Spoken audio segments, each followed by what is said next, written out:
Hello, my loves. I welcome you back again to my channel. It's been a while on this space and I missed you all.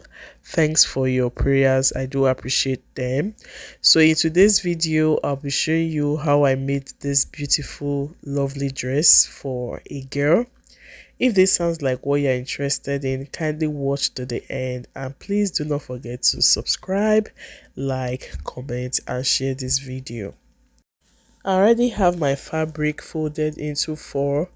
I also attached my lining, although this lining will not cover the full dress. I'm just going to be using the lining to pipe the neck and the armhole. Yeah.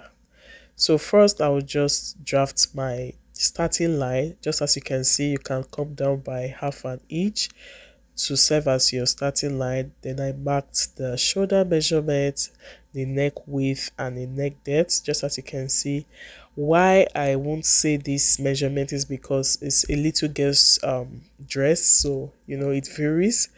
But I think I used the neck width of about 2.5 inches, neck depth of about 1 inch at the back and 2.5 inches at the front. Then for the armhole, I just used the normal formula, the round chest measurement, because they don't really have bust, right? So round chest measurement divided by 6 plus 1.5. So I was able to get the armhole.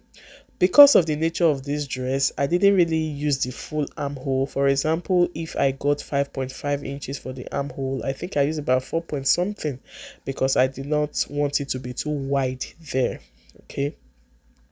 So now that I'm done, I will just be cutting out. Because I'm cutting out everything once, I will first of all cut out the back side. That's the back neckline. I'll cut everything out. Then for the armhole, I will just still cut it with the back armhole. Then later I will separate it to cut out the front. Hope you understand. So this is more like you are doing it one way. Okay, I'll just place it like this just to cut out the front. Then for the armhole, I will further shape on it like more like going in by half an inch. Hope you understand. So that's for the front. Then if you are wondering what kind of style this is, it's more like an A-line dress to me. But when I was cutting it, I didn't make it very slant from the beginning. I made it slant a bit, then made it straight a little before spreading it. So this is the back. This is the back of the dress. I didn't want to use a zipper because when I tried to put a zipper, it was way too long, almost close to the hem of the dress. So I just switched to button, and I'll be putting like an elastic hook so that it will accommodate the size of the child. Watch how I'm going to um, line this dress. It's not the regular way. I will do it in a way that it almost looks reversible. Okay, this was just my first time of trying this pattern out. So how I did it, I first of all stitched the main fabric, but I left the neck, the shoulder, everything like that. I only just joined the sides. So I will do the same thing for the lining. But before doing that, it's good you weave the under of the lining. You can see it's half fabric kind of, or you hem it. Then after hemming it, so watch what I will do. I will bring out the right side of the fabric. Then I will put it inside the right side of the lining. This part is very confusing. If not, you will miss it. The right side of the fabric is facing outside and the wrong side of the lining is facing outside. So after doing this, I'm just going to align everything. Mind you, I added about 2 inches seam allowance uh, for my sewing, yeah, just in case the child becomes too increase in size. Yes, I can expand it. So here you'll be needing a lot of pins. I'll just be pinning everything just as you can see. Pin the neckline, pin the armhole area, because that's where the beauty of this cloth really lies. So after pinning it, I will just turn it or take it to my sewing machine to stitch down, but I won't close the shoulders, just stitch it as you can see. So I'm just going to notch now because I'm done stitching. I'll just notch the neckline so that it is relaxed. Another thing you can do is to attach your um, gum stay or hemming glue, just not to allow the neck area to sag. But I didn't do that because the lining did a good job. So this is how it looks. And again, while doing the neckline, try to put your hook.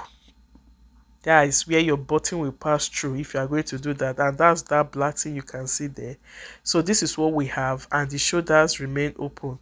There are two ways to doing this. You can do this kind of shoulder joining where you will not see the stitch, but I just joined it like that because I will be attaching that flutter sleeve on it.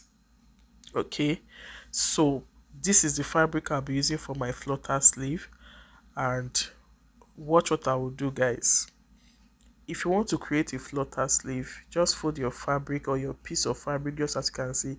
And the truth is, it totally depends on what you want. If you want a very bogus one, if you want an exaggerated one, you can go ahead to do it. So get your fabric, determine how long you want it. So basically what I did here was just to get two strips of fabric of about 6 inches wide and about 30 something inches long. See, the length of this fabric for your flutter sleeve depends on you. Actually, it depends on what you want. If you want it very full, you make it long. So here I have two pieces for the two sleeves. So the next thing is just to hem each side. Just one end is enough. Just hem one end of each of these strips. Okay, so when I'm done, I'm going to show you what next to do. After hemming, it should look like this. So I'm just going to place the two together this way, and I will fold it into two. After folding it into two, I will just create my shape, because when you look at the picture, you will see how the shape is. I'll create my shape, then I'll go ahead to do running stitches and create my gathers. When doing these running stitches, you don't need to back stitch, both at the beginning and at the end. You don't need to back stitch because we need it to be very free. So just look at the shape now. You can see the shape is coming out. So after creating my running stitches, you will be having two threads like this. So you take the one on top and start pulling it to create gathers. You have to be careful. Make sure you only pull one. So when you are done, it should look like this, and measure it to see that it is enough for what you want to do. So I just went ahead to knot the ends, that's to secure it in place. So this is the dress. I'm going to mark where this sleeve will be, and I like accuracy, so I'm just going to measure exactly the same measurement and where the sleeve will be. So you see the way I placed it, I made this part very fast, but I believe you understand what I'm trying to show you. So I'll just use my chalk to mark where this sleeve will be, and after doing that, I will just go ahead to pin it. Here you need to be very generous with your pins. I'll just pin it down, because when you pin it down, it makes life easy. How do you pin down? You make sure the two right sides are facing each other. You see the way I bent this sleeve? The right side of the sleeve is facing the right side of the fabric, and you're actually sewing on the right side of this dress. So when you are done, you just flip it over to the other side, and your sleeve is ready. So when I was done pinning, I just took it to the sewing machine and I started stitching down. You have to be very careful so that you don't break your needle while stitching, because you have a lot of pins right there. In fact, I had to hold down the lining with pin so that it doesn't wobble. And here is how it looks, guys. I've also fixed the other side of the sleeve. I have hemmed it, and I also attached my button. If this tutorial was helpful, kindly give it a thumbs up, and don't forget to share this video, subscribe, and like. Bye.